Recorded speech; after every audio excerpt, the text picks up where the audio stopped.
I traced my fingers along the silk fabric, feeling its perfect weight and drape. This would be the centerpiece of my new collection, if I could keep my brand alive long enough to show it. Miss Harrison? My assistant Kate poked her head into my studio. Your mother called again. They're expecting you for dinner at 7. I glanced at the clock. 6:30 p.m. Another carefully orchestrated family dinner at Marcus Wellington's mansion, where my stepfather would undoubtedly find new ways to belittle my dreams. Thank you, Kate. Could you make sure the lookbook photos are ready for tomorrow? And confirm our meeting with the influencer agency? Already done, she smiled, then hesitated. Are you sure about keeping the Paris plans quiet? Your family might be more supportive if they knew. I shook my head, carefully folding the silk. Marcus would only try to interfere. Better they think Isabella Harrison Designs is struggling. It makes tonight's performance more convincing. The truth was, my little boutique had outgrown its humble beginnings months ago. What started as a small atelier in Brooklyn had evolved into something much bigger, though I'd carefully hidden the evidence. Every time Marcus's spies reported back about my empty shop, I was actually meeting with luxury buyers in private showrooms. When he gloated about my amateur designs, major fashion editors were already fighting to feature them. But tonight, I needed to play the struggling designer one last time. The Wellington mansion loomed before me, all marble columns and old money arrogance. Marcus had bought it with my father's insurance money after marrying my mother, though he preferred everyone forget that detail. I smoothed my deliberately simple dress, one of my designs, but understated enough that Marcus wouldn't recognize it, and rang the bell. Darling, my mother answered, all perfect makeup and nervous energy. You're just in time. Marcus has big news. I bet he does, I thought, kissing her cheek. I'd heard whispers about his plan to launch his own luxury brand, building off his success in mass-market retail. He'd been poaching designers and manufacturers for months, though he didn't know I had friends in every atelier he'd approached. The dining room was a monument to Marcus's idea of success. Crystal chandelier, antique furniture, and precisely arranged place settings that no one dared disturb. My younger half-sister Sophia sat quietly, tapping her phone under the table. At 16, she was already learning to navigate Marcus's moods. Isabella. Marcus didn't bother standing as I entered. I trust your little shop isn't keeping you too busy for family obligations. I took my seat, noting how he positioned me directly across from him. Classic power play. Never too busy for family. Excellent. He smiled, all teeth and no warmth. Because we need to discuss your future. The staff served dinner. Elaborate French cuisine that Marcus barely touched while holding court. He loved an audience, especially a captive one. I've been reviewing the family's investments, he began, swirling his wine. Your mother and I have decided it's time for some changes. My mother flinched slightly. We both knew she hadn't decided anything. Your boutique, Marcus continued, has been draining resources for 2 years now. The foot traffic reports are abysmal. Your social media engagement is laughable. And those designs, he shook his head. Let's be honest, Isabella. You're embarrassing the family name. I took a small bite of salmon, letting him build to his crescendo. Therefore, I'm cutting your funding. It's time to close up shop and join the real world. In fact, his smile widened. I'm launching a new luxury fashion line. Wellington Haute Couture. I could use someone with your basic understanding, in a junior position, under proper supervision, of course. Sophia's phone clattered to the floor. She knew how hard I'd worked, how many nights I'd spent perfecting my craft, while Marcus built his empire on cheap knockoffs. That's very thoughtful, I said carefully, watching my mother's face fall at my apparent surrender. When do you need my decision? Decision? Marcus laughed. I'm not offering a choice, Isabella. The boutique's lease, your equipment, even your supply contracts.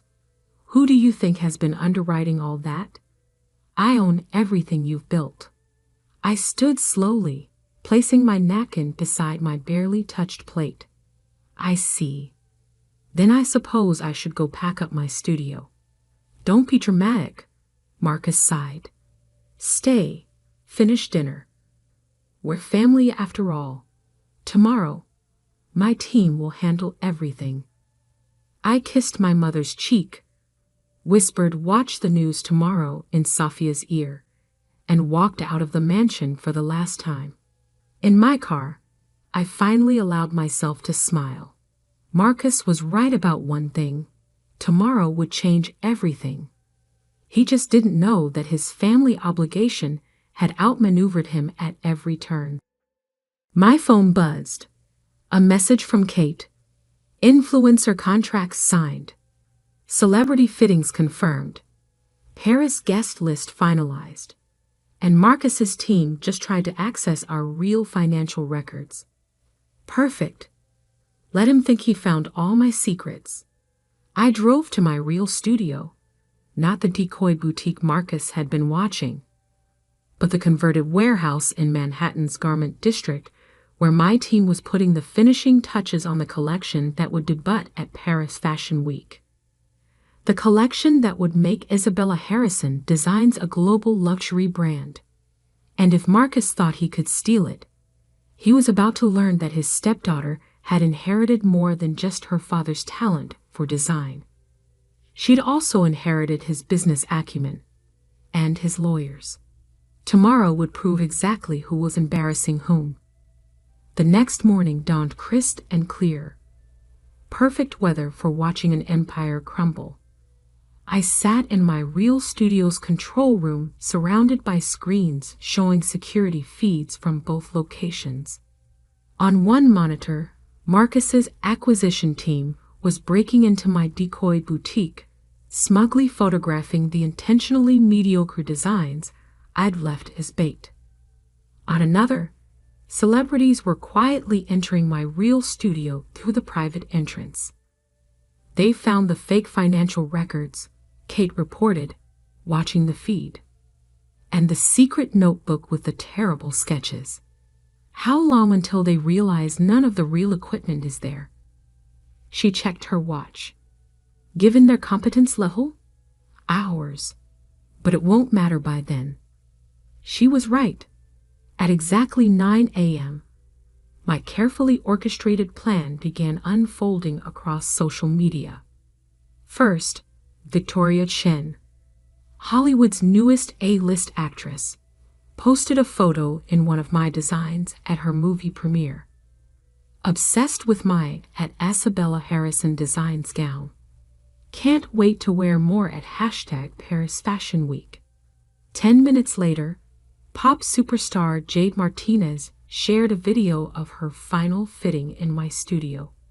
Isabella Harrison isn't just a designer. She's an artist. This collection is going to change fashion forever. By 9:30, my name was trending worldwide. My phone buzzed. Marcus. I let it go to voicemail, focusing instead on the real work ahead. In the main studio, 30 skilled artisans were putting final touches on the collection. Each piece represented months of innovation, combining traditional craftsmanship with cutting-edge technology. The centerpiece, a hand-embroidered gown with fiber optic threads that changed color with the wearer's movements, had already been purchased by 3 major museums. Miss Harrison, one of my seamstresses, called out. The Vogue team is here for the exclusive preview. I nodded, watching Anna Wilson, the magazine's formidable editor, enter with her entourage. She'd been one of my earliest supporters, recognizing the potential in my designs long before the celebrities and influencers. Isabella, she air-kissed my cheeks. Darling, the buzz is extraordinary. And these pieces.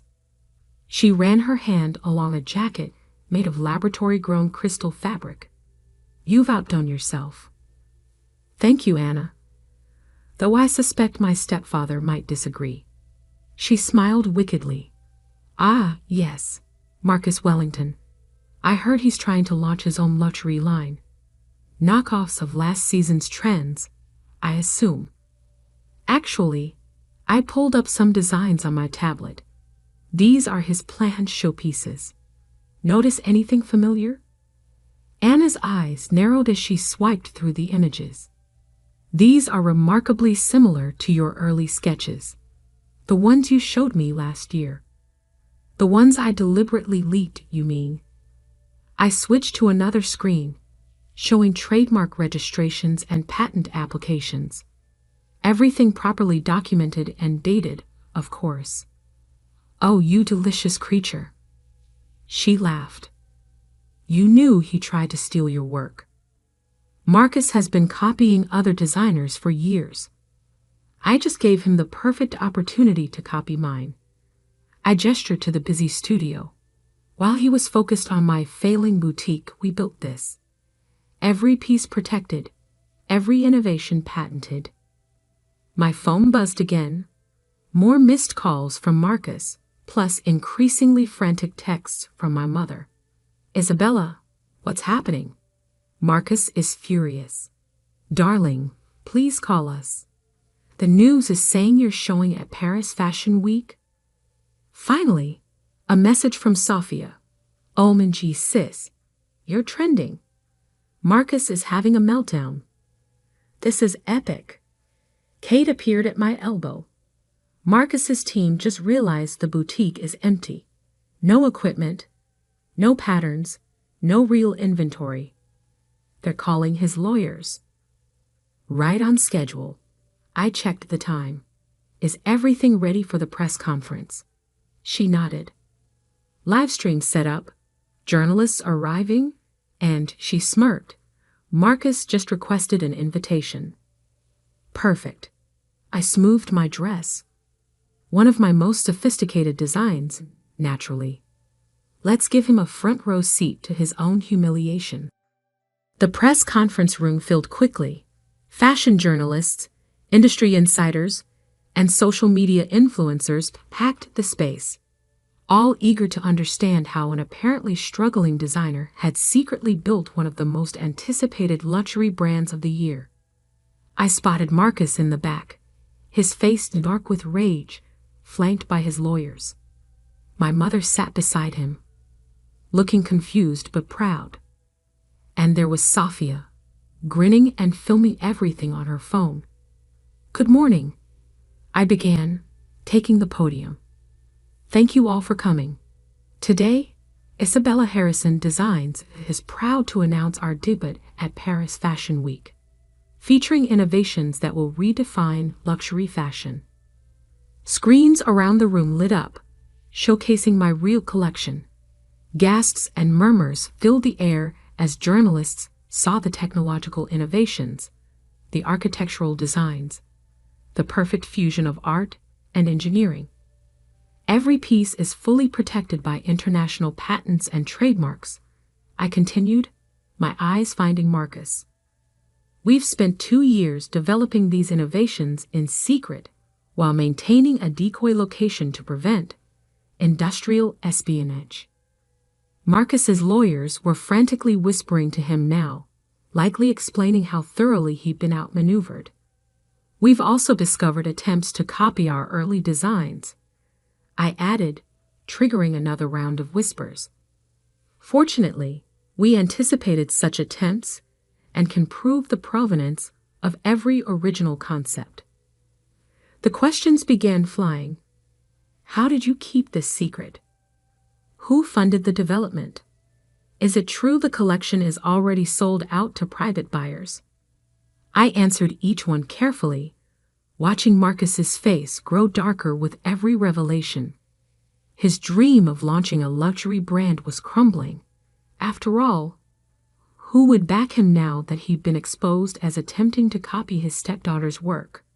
When the formal presentation ended, Marcus tried to approach the podium, but security smoothly intercepted him. I'd learned from the best, after all, him, about controlling access and managing optics. Isabella, he called out, loud enough for nearby journalists to hear. You ungrateful little Mr. Wellington. I cut him off smoothly. All legal correspondence should go through our attorneys. Though I should warn you, attempting to seize a company you don't actually own could be considered corporate fraud. He froze. What do you mean? Don't know. I smiled, channeling his own condescending expression. Check the paperwork, Marcus. Everything you thought you were funding was a shell company. The real Isabella Harrison Designs has different investors, different contracts, and different ownership. But thank you for the early lessons in business strategy. They proved quite valuable. As security escorted him out, I caught my mother's eye. She was crying, but smiling too. Sophia ran up and hugged me, whispering, "That was amazing. Can I intern for you this summer?" Later in my office, Kate brought in a stack of media coverage. The story was everywhere. Young designer outsmarts corporate takeover, fashion's new tech revolutionary, the secret success of Isabella Harrison. My phone buzzed one final time. A message from Marcus. You'll regret this. I made you. I typed back. No, you underestimated me. The regret is entirely yours. Then I turned back to my team. We had a Paris Fashion Week show to prepare, and this was just the beginning. Paris Fashion Week, the pinnacle of haute couture, where legends are made or destroyed in 15 minutes on a runway. I stood backstage at the Grand Palais, watching my team prepare for the moment that would define Isabella Harrison Designs forever. Marcus is here, Kate murmured, tablet in hand. Front row, with his lawyers. They filed another injunction this morning. I smiled, adjusting a model's collar. How many does that make? 6 in 3 weeks, all dismissed. Though he did manage to free some of your old accounts. The empty ones, I confirmed. How's Mom doing? Kate glanced at her tablet. She's in her seat. Sophia's with her. And the video you asked for is ready. The last 3 weeks had been a whirlwind of preparations and legal maneuvers. Marcus, desperate to salvage his reputation, had tried everything to stop my show. Each attempt had only generated more publicity, more interest, more proof that he was exactly what I'd painted him to be. A man who built his success by stealing from others. 5 minutes. The stage manager called out. I gathered my team. Everyone knows their roles. We've prepared for this moment for 2 years. Now let's show the world what real innovation looks like. The lights dimmed. The music began, a haunting melody I'd commissioned specifically for this show. The massive screens above the runway flickered to life, showing the journey of Isabella Harrison Designs from that small Brooklyn boutique to this moment. Then, the first model emerged. The crowd gasped as my crystal fabric jacket caught the light, refracting it into thousands of rainbow patterns. Each movement created new colors, new designs, new possibilities. The technology we developed didn't just make beautiful clothes, it redefined what clothing could be. More looks followed. The color-changing gown that responded to sound. The architectural pieces that transformed on the runway. The sustainable fabrics that looked like liquid metal, but felt like silk. Each innovation perfectly documented, patented, and protected. From my position backstage, I could see Marcus's face growing darker with each new revelation. He thought my little boutique was producing simple dresses and basic designs. Now he was watching 2 years of secret innovation parade past him, knowing he couldn't touch any of it. Halfway through the show, the screens changed. Now they showed correspondence, contracts, and designs, dated and documented evidence of every attempt Marcus had made to steal my work. Interspersed were clips from security cameras, showing his team breaking into my decoy studio, trying to steal what they thought were my secrets. The fashion world is brutal, but it despises thieves more than failures. The final look was my masterpiece, a wedding gown that combined every innovation we developed.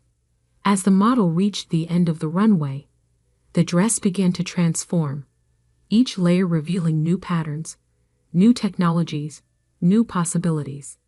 The audience rose in a standing ovation before the show even ended.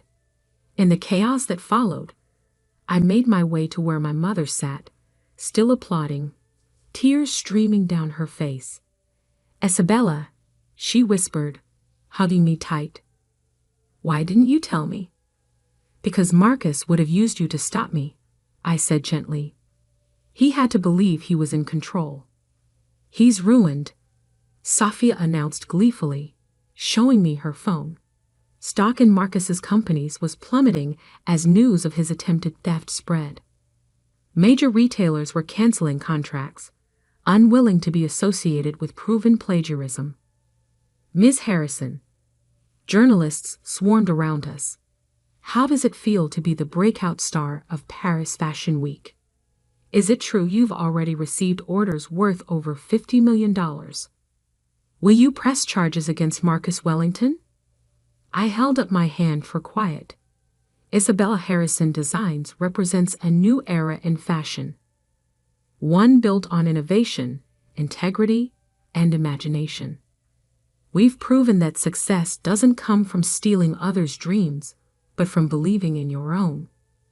"This isn't over." Marcus's voice cut through the crowd. He looked disheveled, desperate. "I made you. Everything you are, everything you have, it's because of me." "No, Marcus." I turned to face him one last time. "Everything I am is because you taught me exactly what kind of person I didn't want to be. You showed me that true success isn't about crushing others. It's about creating something real." Security moved to escort him out, but he shrugged them off. "Your father was a failure too. That's why he left you nothing but debt." "Actually," I smiled, "he left me his most valuable asset, his belief in me. And his old warehouse in the garment district, the one you never knew about because it was in my mother's name. The one where I built all of this while you were busy mocking my little boutique." The following weeks were a blur of success. Orders poured in from luxury retailers worldwide. Our innovations were featured in technology magazines as well as fashion publications. 3 major museums requested pieces for their permanent collections. Marcus's empire crumbled as quickly as mine rose. Retailers canceled contracts, partners withdrew, and investigations revealed a pattern of theft that went back years. He'd been stealing designs from small creators, crushing them with legal threats when they complained. Now they were all coming forward. My mother filed for divorce. Finally free from his control, she moved into a penthouse apartment I bought her, rediscovering her own strength day by day.